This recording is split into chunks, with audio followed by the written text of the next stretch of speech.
внатрешни конфликти. Лабораторијата и градот околу неа беа во состојба на напнатост, додека природата ја зголемуваше својата активност. Магнетни бури, земјотреси и поплави.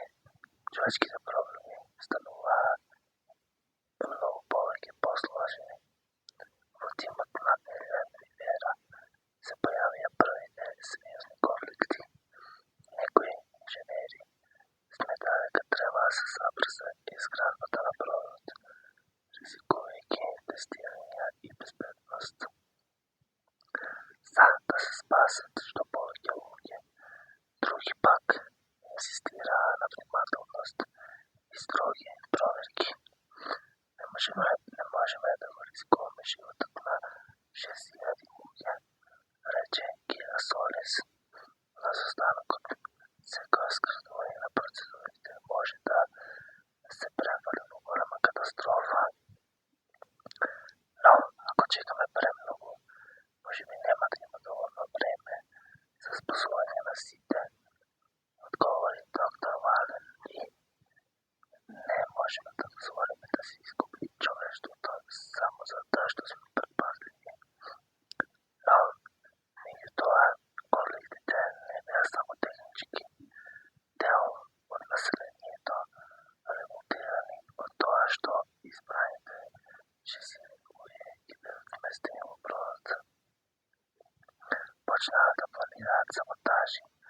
Неколку мали групи се пробија до делови од лабораторијата и создадоа хаос, оштетувајќи дел од тест системите.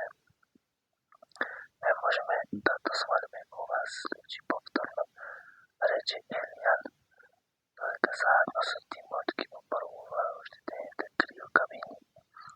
Секој опит за саботажа е директна закана за човештвото. Сепак, некои од внатрешните конфликти беа уште потешки.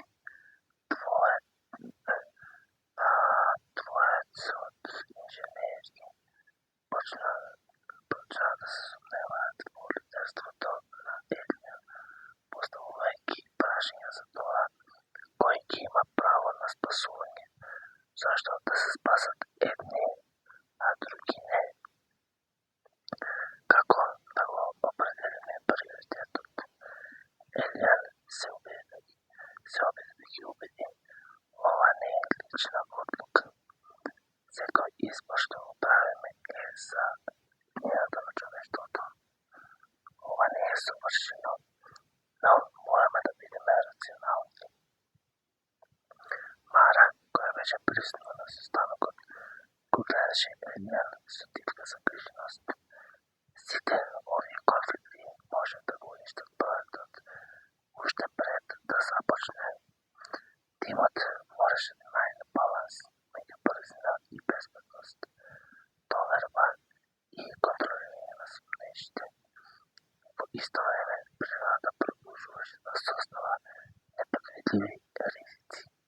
Магнетни бури го нарушуваа снабдувањето со енергија. Земјотреси предизвикуваа помали ушнати структури, а вулканските масиви испуштаа облаци од пепел, што го попречуваа видот и транспортот.